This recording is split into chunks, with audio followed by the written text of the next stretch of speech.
Facebook पर होने वाली दोस्ती का मामला जब हाई कोर्ट पहुंचा तो किस तरह एक लीगल प्रेसिडेंट की सूरत अख्तियार कर गया,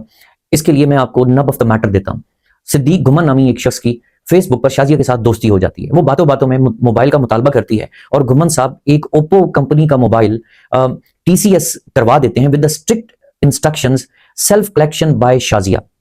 और जब मोबाइल पहुंचता है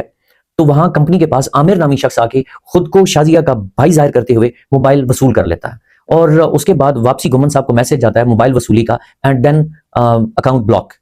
फिर घुमन साहब परेशान होते हैं तो फिर कंपनी से रब्ता करते हैं कि शायद वहां पे कोई एड्रेस वगैरह या कुछ वेयर अबाउट्स जिक्र हो और आगे से जब पता चलता है कि वो तो आमिर ने वसूल किया, घुमन साहब तैश में आते हैं और एक लीगल नोटिस कंपनी को सर्व कर दिया जाता है कि जब क्लियर इंस्ट्रक्शंस थी कि शाजिया कलेक्ट करेगी तो फिर आपने किसी और शख्स के हवाले मोबाइल क्यों किया, और अल्टीमेटली जाके कंज्यूमर कोर्ट में कंप्लेंट फाइल कर देते हैं, जिस पर कंपनी की तरफ से जवाब आता है कि घुमन साहब खुद ट्रैप हुए, इसमें हम बेकसूर हैं। और कंपनी ने आमिर से मोबाइल वापस लेके कहा जी ये तो हम हैंड ओवर करने को तैयार हैं, मगर कंज्यूमर कोर्ट डिग्री कर देती है 24,000 रुपए इंश्योरेंस के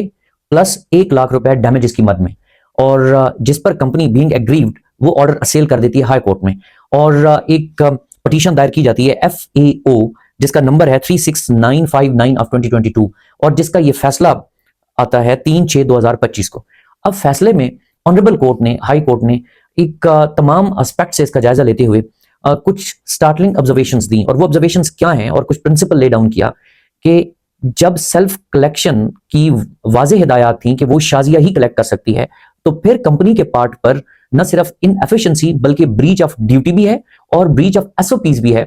कि अगर तो शाजिया आके वसूल करती, वेल अगर उसने वसूल नहीं किया तो आमिर के हवाले करने के बजाय वो मोबाइल वापस मिस्टर घुमन को भेज दिया जाना चाहिए था। सो जब कंपनी की इनएफिशिएंसी प्रूव्ड है और कंपनी खुद मान रही है इस बात को कि उन्होंने किसी और शख्स को और माजरत के तौर पे वो फोन जो मोबाइल है वो वापस करने पर भी तैयार है, तो इसमें कोई गुंजाइश नहीं बचती कि केस घुमन साहब का साबित होता है। और इसमें इंटरेस्टिंग जो एस्पेक्ट है, घुमन साहब ने हाई कोर्ट में इन पर्सन इस केस को परस्यू किया और अपने आर्ग्यूमेंट्स खुद एडवांस किए और हाई कोर्ट ने कंज्यूमर कोर्ट का फैसला बरकरार रखते हुए कंपनी को हिदायत की कि वो 1,24,000 रुपए घुमन साहब को पे करे। साथ ही साथ हाई कोर्ट की ये ऑब्जर्वेशंस भी थी कि अगर घुमन साहब ट्रैप हुए that's a different thing.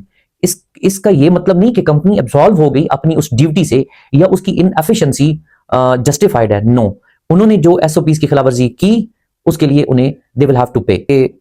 Mobile वापस मिल गया, हरजाना भी मिल गया, इंश्योरेंस के पैसे भी मिल गए, मगर लड़की तो ना मिल सकी। Anyways, it's really a good judgment.